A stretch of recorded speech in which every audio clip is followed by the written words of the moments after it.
A linguagem JavaScript é uma das mais utilizadas no mundo por estar praticamente em todos os projetos de desenvolvimento web e existe uma quantidade enorme de frameworks JavaScript, termos, nomes que são utilizados em desenvolvimento que muitas das vezes pode confundir quem está começando na área. Um grande exemplo desses termos são JavaScript e ECMAScript, e se a gente der uma olhada em algumas vagas de emprego, como essa daqui nos Estados Unidos, destinada especificamente para front-end, a gente vai ter a impressão de que ECMAScript e JavaScript são coisas diferentes, porque a vaga está pedindo familiaridade com as últimas novidades do ECMAScript e também bons conhecimentos de JavaScript. Mas qual a real diferença entre esses termos, entre essas tecnologias? São a mesma coisa, não são? Para entendermos melhor a respeito disso, a gente precisa voltar um pouco desde quando a linguagem foi criada. Ela foi desenvolvida por Brandon, um programador norte-americano que teve a ideia da linguagem em 1995, 25 anos atrás,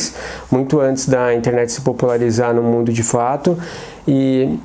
um pouquinho sobre o Brandon. Ele nasceu em 1961 em Pittsburgh, na Pensilvânia, e trabalhou como programador, arquiteto, especialista em sistemas operacionais em diversas empresas, até que em 1995 ele foi convidado para trabalhar no Netscape, onde oficialmente começou a primeira versão do JavaScript em si. Após 3 anos, ele se juntou com outras pessoas e cofundou o Mozilla Corporation, onde teve a oportunidade de continuar trabalhando na evolução da linguagem. O JavaScript teve seu primeiro protótipo criado em apenas 10 dias, sendo batizado inicialmente de Mocha, e quando ocorreu o lançamento do lendário Netscape 2.0, acredito que vocês não vão lembrar, a linguagem foi batizada de LiveScript. Porém, em dezembro do mesmo ano, o nome foi alterado finalmente para JavaScript, ou seja, em pouquíssimo tempo a linguagem mudou de nome 3 vezes consecutivas. E onde afinal entra o ECMAScript nessa história?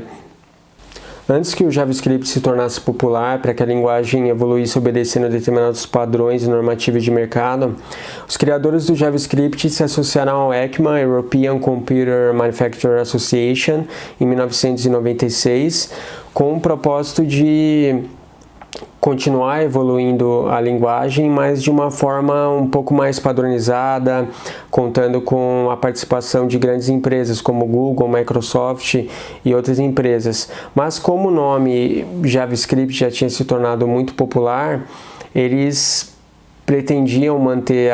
o nome da linguagem como JavaScript, mas não puderam porque o nome já tinha sido patenteado pela Sun Microsystems, atual Oracle. Então a ideia foi juntar as palavras ECMA, que era o nome da associação, e script,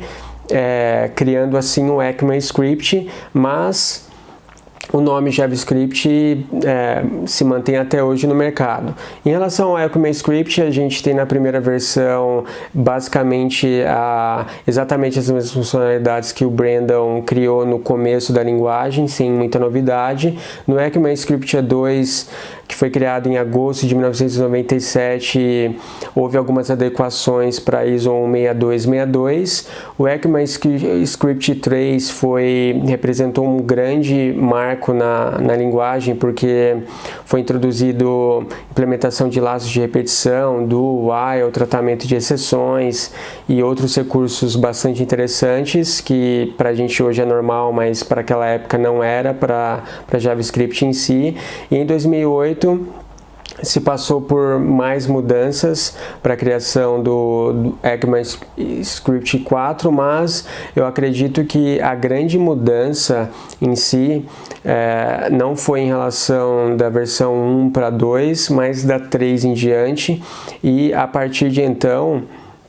eles passaram a lançar mais frequentemente pequenas atualizações do ECMAScript, mas pelo fato de várias empresas, grandes empresas participarem do comitê, acabou que os lançamentos oficiais de novas versões acabou ocorrendo num espaçamento um pouco maior, de 2 em 2 anos mais ou menos, e o ECMAScript 6 foi lançado em 2015 com alguns recursos mais avançados como Reflection, Collections, Binary Data, dentre outros recursos, e a última versão que foi lançada oficialmente em 2017 possui operadores exponenciais, entre outros recursos, mas definitivamente a versão em relação à última versão, se a gente for pegar os recursos mais avançados que ela possui, tem muitos navegadores antigos que não dão suporte. E depois da criação do JavaScript, foram criados diversos frameworks baseados em JavaScript, Angular, React, Vue.js, bibliotecas como jQuery, Knockout.js e uma série de outras bibliotecas e frameworks, o que acaba dificultando um pouco a compreensão para quem está entrando na área de desenvolvimento web, porque é uma quantidade gigantesca de nomes,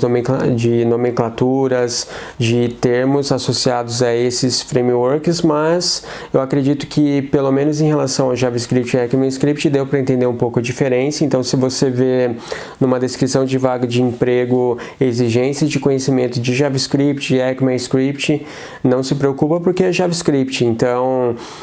se você quiser acompanhar as novidades, a evolução do JavaScript em si, eu recomendo que você pesquise mais por ECMAScript, porque é a nomenclatura padrão estabelecida pelo órgão normativo das novas versões do JavaScript. Se você quiser saber mais detalhes a respeito do histórico dos frameworks JavaScript, das bibliotecas, do ano de criação, de como chegou no ponto que está hoje, eu vou deixar um link aqui na descrição de um artigo que eu escrevi sobre o assunto. É muito parecido com esse vídeo, mas possui uma riqueza de detalhes maior. Se você tiver alguma dúvida, pode deixar a pergunta aqui nos comentários e muito obrigado por ter assistido esse vídeo até o final.